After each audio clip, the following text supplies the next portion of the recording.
Kakak, permisi, boleh spill tugasnya nggak kak? Muka kakaknya capek banget. Ya nih kak, capek banget. Boleh kak, gimana kak? Sebelumnya terima kasih ya kak. Jadi tugas kali ini itu apa kak? Ya, jadi kita itu lagi wawancara manajemen keuangan pendidikan. Oh, dari dosen siapa tuh kak? Biasalah, Bu Sri.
Titi, kamu yang ngapain sih? Kayaknya sibuk banget deh dari tadi. Ini loh Sip, aku lagi ngitung manajemen keuangan. Pusing banget tahu. Emang manajemen keuangan pendidikan itu apa sih, Ti? Sini aku jelasin dulu. Kita duduk dulu. Ayo. Udah di sini aja. Oke. Jadi manajemen keuangan pendidikan itu apa sih, Ti? Nah, jadi manajemen pendidikan keuangan itu adalah pengendalian dan juga pengorganisasian pada sumber dana sih. Oh gitu. Organisasi yang kamu maksud itu di mana, Ti? Di suatu lembaga sekolah ada yang namanya Sekolah SMK Cendekia Bangsa sih. Oh gitu. Aku boleh tahu gak gimana sistem manajemen keuangan pendidikan di SMK tersebut? Boleh dong. Ayo kita tanyain aja yuk. Ayo. Bismillahirrahmanirrahim. Assalamualaikum warahmatullahi wabarakatuh. Waalaikumsalam warahmatullahi wabarakatuh. Baik, kami mahasiswa dari Universitas Pamulang, Prodi Manajemen Pendidikan Islam, Fakultas Agama Islam. Mohon izin Bapak, di sini kami ingin belajar dan juga untuk memenuhi tugas kami, di mana mata kuliah manajemen keuangan pendidikan. Nah, yang sedang kami pelajari di sini juga sebagaimana kita menjalin kerjasama antara universitas kami Pamulang dan juga SMK Cendekia Bangsa. Semoga Bapak berkenan untuk meluangkan waktu dan juga kami wawancarai. Ya, sebelumnya izin memperkenalkan diri Bapak. Saya Fitriani. Dan saya Nur Asyifatur Rahmah. Saya Rahma Putri Oktaviani. Saya Tiara Sindiana. Ya, kami dari Universitas Pamulang dengan tujuan maksud untuk mewawancarai keuangan manajemen pendidikan. Ya, baik Bapak. Sebelumnya boleh kami ingin tahu nih gitu perkenalan diri dari Bapak sendiri itu dengan siapa? Gitu. Terima kasih sebelumnya. Assalamualaikum warahmatullahi wabarakatuh. Waalaikumsalam warahmatullahi wabarakatuh. Perkenalkan, nama saya Muhammad Yunus.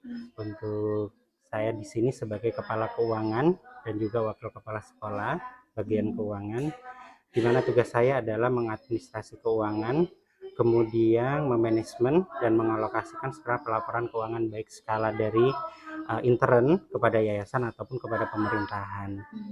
Dan untuk SMK Cendekia Bangsa sendiri berdiri dari 2018, alhamdulillah sampai dengan saat ini, dengan jumlah siswa untuk di tahun ajaran 2025-2026 ini sebanyak 185 siswa. Kemudian untuk saya sendiri mulai bekerja di sini di 2023. Sebelumnya profil saya adalah sebagai karyawan perbankan di salah satu bank plat merah yang dia inisialnya adalah Pita Mas, huruf pertamanya M. Kemudian sebelumnya saya juga pernah untuk mengampu di salah satu mata kuliah di Universitas Pamulang, khususnya di prodi akuntansi. Karena saya linear dengan lulusan saya, di mana S1 dan S2-nya saya lulusan akuntansi. Jadi bekerja di sini di bidangnya, dari akuntansi masuk ke akuntansi. Masya Allah. Mungkin itu perkenalan dari saya. Terima kasih. Baik, terima kasih Bapak untuk perkenalannya. Salam kenal dari kami. Semoga kami dan kita semua dapat terjalin ukhuwah Islamiyah yang baik. Amin, amin ya rabbal alamin. Baik, kita akan masuk ke sesi wawancara, Pak. Baik. Gitu. Mohon izin nanti kita di sini akan membagi satu persatu pertanyaannya gitu. Baik. Jadi mohon waktunya, Pak. Ya. Iya, baik. Baik, Bapak Yunus, terima kasih atas kesediaan waktunya. Ya, saya Fitriani di sini mohon izin untuk mengawali wawancara mengenai keuangan pendidikan. Baik. Oke, baik. Mengenai sumber dana di sekolah ini, Pak. Nah, itu sumber dananya itu dari mana saja ya, Pak? Baik. Untuk di SMK Cendika Bangsa sendiri terdapat 3 sumber dana yang diperoleh. Yang pertama adalah sumber dana dari yayasan, kemudian yang kedua dari SPP atau komite, yang ketiga adalah dari bantuan operasional sekolah yang disebut dengan BOS. Dan untuk dari yayasan itu sifatnya adalah intern, komite adalah swadaya dari masyarakat atau wali murid, kemudian BOS adalah dari pemerintah yang diukur dari jumlah peserta didik yang valid sesuai dengan aturan BOSP. Oke, baik. Baik, Pak, terima kasih. Dan untuk selanjutnya mengenai alokasi. Nah, alokasi dananya itu sumber dana tersebut itu bagaimana, Pak? Gitu, pengalokasiannya. Baik. Untuk di SMK Cendika Bangsa sendiri untuk pengalokasiannya itu disesuaikan dengan kebutuhan dari setiap sub anggaran. Di mana setiap sub anggaran ini memiliki prioritas masing-masing. Contoh, seperti sumber yang berasal dari komite itu berarti berhubungan dengan operasional bersamaan dengan BOS. Di mana untuk SPP setiap bulannya untuk kelas 11 dan kelas 12 untuk prodi akuntansi dan BDP itu sebesar 200.000 per siswa. Kemudian diakomodasi perhotelan sebesar 250.000. Dan kemudian untuk dana BOSP itu anggarannya sesuai dengan jumlah siswa yang ada dikalikan dengan per siswa itu di 1.810.000 dan itu pengalokasiannya dalam 1 tahun dan di pencairannya dibagi menjadi 2 semester, yaitu triwulan pertama, triwulan kedua, triwulan ketiga dan keempat. Dan pencairannya biasa di semester 1 dan semester 2. Untuk alokasi dana yayasan itu bertujuan untuk pembangunan sekolah, contohnya infrastruktur, sarana dan prasarana. Untuk SPP dialokasikan untuk operasional, untuk honorarium, karena mengingat swasta 100% honor guru ditanggung oleh yayasan. Oleh karena itu, begitu juga dengan BOSP, sesuai dengan juknis terbaru, BOSP itu di cover untuk honorarium sebesar 40%, kemudian 10% digunakan untuk pengembangan perpustakaan, contoh seperti pembelian buku, kemudian media ajar dan lain sebagainya. Kemudian untuk 20% untuk operasional, seperti pengalokasian pembayaran utility, seperti contohnya pembayaran listrik bulanan, internet bulanan, dan lain sebagainya. Kemudian untuk di 30%-nya itu untuk barang dan jasa, seperti pemenuhan ATK sekolah, kemudian penunjang pembelajaran dalam skala kecil. Kemudian untuk yang paling risiko itu memang di BOSP, karena pelaporannya itu kita menggunakan aplikasi Arkas yang memang sudah terintegrasi dengan Kemendikbud. Jadi langsung diverifikasi. Begitu. Wah, Bapak, terima kasih sangat amat informatif sekali. Ya, kami di sini belajar banyak, Pak, ini mengenai pengalokasian dana, sumber dana. Wah, ini terima kasih banyak ya, Pak. Dan untuk selanjutnya, wawancara akan dilanjutkan oleh teman kami. Baik, terima kasih, Bapak. Sama-sama. Oke, langsung aja Pak, langsung ke pertanyaannya. Baik. Jadi di sekolah SMK Cendikia Bangsa ini, SPP-nya itu per bulannya berapa ya Pak? Baik, untuk SPP-nya setiap bulan itu khususnya untuk kelas 11-12 ya, karena untuk kelas 10 mereka sudah mengikuti program sekolah gratis yang sudah dicanangkan oleh pemerintah Provinsi Banten, jadi mereka free untuk SPP. Kemudian kalau untuk kelas 11 dan 12 itu terbagi menjadi 3 prodi, ada prodi akuntansi, bisnis daring pemasaran, dan akomodasi perhotelan. Untuk akomodasi perhotelan sebesar 250.000 per bulan. Kemudian untuk akuntansi dan BDP, bisnis daring pemasaran, 200.000 per bulan. Dan kami memberikan tarif khusus untuk anak yatim. Untuk yatim itu potongan 150%, dimana seperti kalau di BDP dia hanya 100.000 per bulan, di akomodasi perhotelan itu 125 per bulan, dan kemudian untuk di akuntansinya juga 100.000 per bulan. Dan untuk anak yatim piatu yang memang dia yatim piatu dan memang atau miskin ekstrim itu kita gratiskan 100%. Oke, baik Pak. Jadi bagaimana Pak sistem pembayarannya di SPP itu? Apakah menggunakan sistem digital atau dengan secara manual?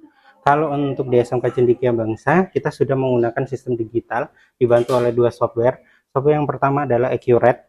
Seperti kita ketahui, Accurate sudah digunakan oleh lembaga-lembaga yang sudah berkorporation dengan skala 4.0, dan kita sudah mau masuk ke 5.0, jadi kita harus mulai mengaplikasikan. Jadi sekarang karena rentan pembayaran menggunakan kwitansi tulis itu akan rentan hilang dan data tidak terbackup, maka kita menggunakan sistem Accurate, dan satu adalah Brajasoft. Di 2 aplikasi ini adalah untuk mengimplementasikan pembayaran. Yang pertama Accurate adalah mencatat laporan keuangan sekolah, dan untuk Brajasoft itu dipergunakan untuk mencatat tunggakan siswa. Oke, baik Pak. Mungkin itu saja yang saya tanyakan. Nanti dilanjut oleh teman saya, Baik. yaitu Rahma. Baik Pak, sebelumnya izin. Baik. Pertanyaan selanjutnya, tadi kan sumber utama dari SPP dan dana bos ya. Betul. Nah, kalau terkait gaji guru, apakah bersumber dari keduanya atau bagaimana tuh Pak? Baik. Iya. Kalau untuk honorarium ya, memang sedikit riskan ini ya untuk honorarium, mengingat untuk sekolah swasta 100% adalah ditanggung oleh sekolah untuk honorarium. Karena di BOS sendiri Juknisnya hanya mengcover 40% dengan kebutuhan sekolahan yang memiliki sekitar 23 guru, kemudian ditambah 4 tenaga pendidik, itu tidak mengcover. Maka kami mengambil dari dana dari SPP. Jadi 40% dari SPP, 40% dari dana BOS untuk mengcover honorarium. Begitu. Yes. Pertanyaan selanjutnya itu, kemudian berapa guru yang digaji Pak? Kalau untuk guru, seperti informasi awal, itu 23 untuk guru, 4 untuk teknik, berarti sebanyak 27. Betul. Terus jikalau ada kasus seperti penunggakan SPP, gimana penanganan di sekolah ini Pak? Baik. Untuk di sekolah SMK Cendekia Bangsa, kami sudah menggunakan sistem yang terintegrasi dengan orang tua, yaitu menggunakan Brajasoft, di mana tunggakan-tunggakan itu akan kita WA blast ke orang tua. Dan adapun kalau memang orang tua masih belum mampu untuk melunasi, kita menggunakan sistem angsuran. Jadi setiap kegiatan itu kita berikan sistem angsuran, paling lama adalah selama 3 bulan. Seperti contoh biaya seragam yang biasanya ditagihkan di awal pembelajaran, itu kita kasih waktu sampai dengan bulan September. Dari periode Juli Agustus September. Betul. Yes. Sudah Pak. Siap. Selanjutnya saya kasih ke teman saya Pak. Baik. Terima kasih. Sebelumnya izin bertanya Pak tentang manajemen keuangan pendidikan. Sebelumnya kan Bapak kan kepala keuangan di SMK Cendekia Bangsa. Apa sih Pak kendala ketika Bapak memanage keuangan di SMK Cendekia Bangsa ini? Oke, kendala itu pasti ada. Setiap pekerjaan itu ada resiko dan ada kendalanya. Mengingat kita sekolah swasta yang memang menjangkau masyarakat menengah ke bawah ya. Jadi terkadang kita itu dengan alokasi dana yang luar biasa, tapi pemasukannya yang minim. Ya, itu kita harus cerdik-cerdik dalam mengalokasi keuangan. Contoh, dari 185 anak belum tentu 100% pembayaran. Nah, makanya kita mengalokasikannya dari dana-dana kegiatan, kemudian dana dari bantuan pemerintah yang dalam bentuk dana BOS. Itu benar-benar kita alokasi, kemudian kita manajemen dengan baik sesuai dengan ketentuannya, di mana di dana BOS sendiri sudah diatur 40% untuk honorarium, 10% itu untuk pengembangan perpustakaan, 30% untuk operasional, dan 20% itu untuk penambahan aset sekolah. Tuh, dan kami dibantu oleh swadaya dari komite dan juga dari yayasan. Berarti selama ini SPP di sekolah ini lancar nggak Pak aplikasi pembayaran? Kalau untuk SPP di sekolah ini itu sebenarnya masih minim, karena mengingat masih kurang dari 80% setiap bulannya. Kalau kita menggunakan ROA atau return of asset atau ROE ya, return of equity, itu pasti akan berpengaruh terhadap cash flow kita, di mana maka kita membuat cadangan. Nah, cadangan inilah yang kami gunakan untuk operasional apabila di bulan berikutnya kita defisit, maka di bulan yang surplus itu adalah untuk membackup pada bulan periode sebelumnya dan juga berikutnya. Ketika Bapak menghadapi kendala tersebut, apakah Bapak punya solusi yang tepat untuk menangani kendala tersebut terhadap keuangan di sini? Baik, kalau kami sendiri dari bagian manajemen keuangan yang memang memiliki kewenangan untuk mengatur keuangan, pasti memutar bagaimana operasional ini tetap berjalan ya. Dengan caranya, kalau solusi dari saya adalah ya tadi, kita menggunakan cadangan cash flow. Setiap keuangan harus memiliki petty cash dan juga kas besar. Agar apa? Karena operasional itu paling besar. Kalau kita tidak punya cadangan, maka di saat kita defisit, kita akan mengambil aset. Nah, itu yang harus kita minimalisir. Semakin banyak aset yang akan keluar, pasti akan semakin kita defisit. Tuh, makanya saya menanganinya adalah membuat cadangan di setiap kegiatan. Contoh, kegiatan penilaian tengah semester itu kan pasti akan dibebankan biaya. Nah, beban biaya itulah ya kita buat cadangan. Semisal dari 100.000 kita cadangkan 20%-nya. Berarti 20% ini adalah untuk tabungan cash nantinya, untuk menutupi apabila ada kekurangan dana. Begitu. Itu untuk solusi terhadap kendala tersebut ya. Betul. Oke, baik Pak, mungkin itu saja pertanyaannya. Semoga apa yang Bapak sampaikan dapat bermanfaat untuk kita semua. Baik, Terima kasih ya Pak. sama-sama. Baik Pak, terima kasih banyak untuk kesediaan waktu yang telah Bapak luangkan kepada kami di sini. Kami belajar banyak, terutama mengenai manajemen keuangan pendidikan. Ya, ini di Sekolah SMK Cendekia Bangsa. Baik, sekali lagi kami haturkan terima kasih banyak Bapak. Semoga segenap Dewan Guru dan juga staf yang ada di Sekolah SMK Cendekia Bangsa sehat walafiat dan juga berkah. Amin, amin. Rabbal alamin. Terima kasih Bapak. Semoga silaturahmi ini terjalin sampai akhir. Amin. Manajemen keuangan pendidikan transparan, tertib, dan bermanfaat. Dana BOS untuk kemajuan sekolah. Terima kasih SMK Cendekia Bangsa. Terima kasih Bapak.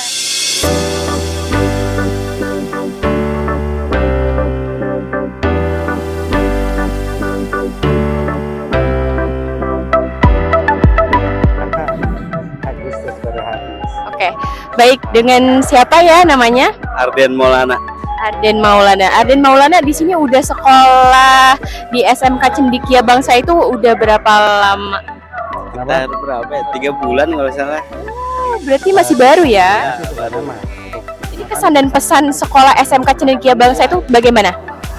Seru, menyenangkan lah. Iya. Ada selain kesan dan pesan, ada ini enggak? Ada yang mau disampaikan untuk SMK Cendekia Bangsa yang semangat? Ada. Iya, oke. Gimana tuh? Apa ya? Terus belajar, jangan pantang menyerah. Iya. Ya, teriak semangat. Iya. Nah, Bentuknya juga macam-macam. Semangat. SMK Cendekia Bangsa. Iya.